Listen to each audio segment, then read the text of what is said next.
नमस्ते भारत। स्वागत है आप सभी का हमेशा की तरह आपका अपना चैनल कवि कमल और राउंडर पर। दोस्तों, मैंने सोचा नए साल के उपलक्ष्य में कविता तो आपने काफ़ी सुना होगा मुझसे। जो पुराने हैं उनके लिए मैं कह रहा हूँ, और जो नए हैं सब्सक्राइब करना बिल्कुल ना भूले।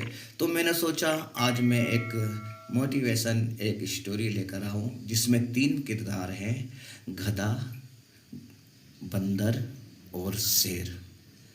इन तीनों में से हमको काफ़ी बातें सीखने का मौका मिलेगा, जो मैं आज आप लोगों को कहानी के रूप में सुना रहा हूँ। किसी जंगल में एक शेर रहा करता था। वो काफ़ी बूढ़ा था। उसने बंदर से कहा, देखो बंदर, मैं बूढ़ा हो चुका हूँ, मैं दौड़ भाग नहीं कर सकता। अगर आप मेरे लिए 1 हफ्ते का मांस का कहीं से जुगाड़ करते रहोगे बीच बीच में, तो मैं आपको इस जंगल का मंत्री बनाकर रखूँगा। अगर आप मेरी बात मानते हो तो आप सेफ भी रहोगे और तंदुरुस्त भी रहोगे और ठीक ठाक भी रहोगे। तो बंदर ने कहा, चलो सौदा सस्ता है, क्यों ना मैं शेर के लिए कुछ मदद करूं। तो बंदर वहाँ से दौड़ता हुआ जंगल के किसी कोने में बैठ गया। तो उसकी नज़र एक गधा पर पड़ी। गधा कुछ वहाँ काम कर रहा था और धीरे धीरे जा रहा था। तो उसने गधा को आवाज़ मारी, गधा भैया, गधा भैया।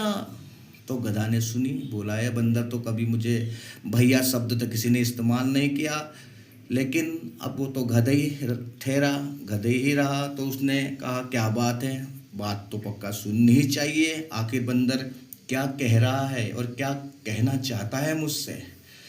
तो गधा बंदर के पास पहुंच गया और गधा ने कहा, हाँ बोलो भैया, आपने मुझे बुलाया, क्या बात है, बड़ी इज्जत से बड़े प्यार से बुला रहे हो।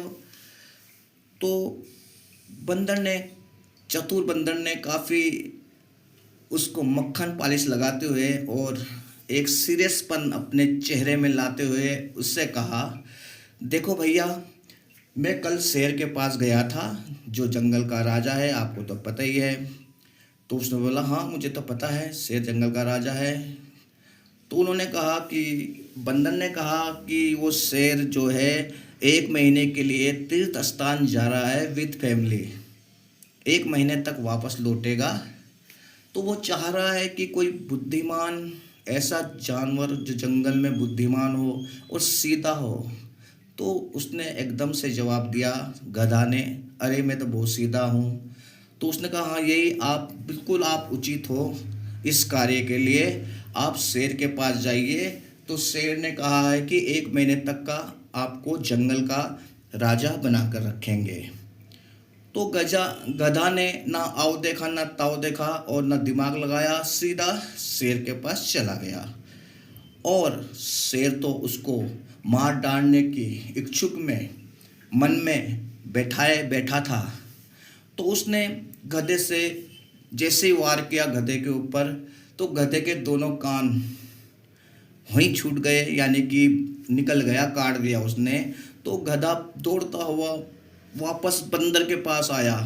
और इस कहानी में मैंने आपको पहले ही कहा था कि शेर दौड़ भाग नहीं कर सकता था, काफ़ी बुरा है, इसलिए अगर तंदुरुस्त होता तो वो गधा को मार डालता। तो उसने बंदर को कहा, गधे ने, देखो मैं शेर के पास गया, उसने तो मेरे साथ ऐसा कर दिया, देखो आप तो कह रहे थे कहाँ राजा बनाने के लिए बात कर रहे थे। तो बंदर ने कहा, देखो गधा भैया, ऐसी बात है, जो मुकुट होता है ना, जो सिर में लगाते हैं, वो मुकुट नहीं आएगा तुम्हारे सर में, क्योंकि तुम्हारे कान बड़े हैं, दोनों दोनों साइड में इतने बड़े बड़े कान हैं तुम्हारे, तो कहाँ से होगा। इसलिए वो कान निकाल कर मुकुट रखने के लिए, अब मुकुट होगा तभी तो आप राजा प्रतीक होगे कि हाँ आप जंगल के राजा हो। तो गधा ने समझा, हाँ यार ये तो बिल्कुल सही कह रहा है। तो कहा, एक ट्राई और मार लिए जाओ आप एक बार शेर के पास, शेर क्या कहता है। फिर गधा, वो दोनों कान से खून बहता हुआ गधा पहुंच गया शेर के पास।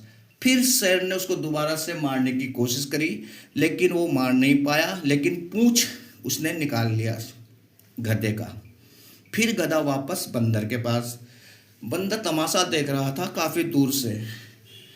तो बोला देखो बंदर भैया, उसने तो मेरा फिर पूंछ निकाल दिया है।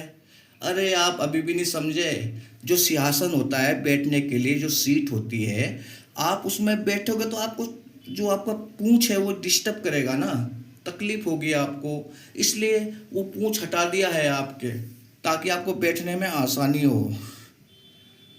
तो गधा ने सोचा, देखो गधा ने इतने तकलीफ होने के बाद भी, इतने हर जगह धोखा मिलने के बाद भी गधा गधा ही रहा। वो फिर दोबारा से चला गया शेर के पास और वापस नहीं आया। तो वह वापस नहीं आया, वह ईमानदारी और अपना भोलापन में रह गया, इसलिए गधा गधा ही रहा दोस्तों। जो धोखा हमने पिछले साल खाया था, इस साल बिल्कुल हम कोशिश करेंगे। अब हमको आगे का रास्ता कैसे तय करना है, उसके लिए हमको सतर्क रहेंगे और चुस्त और चालाक रहेंगे और अपनों से बचते रहेंगे दोस्तों। तो धोखा खाने का चांसेस बहुत कम होता है। Thanks for watching.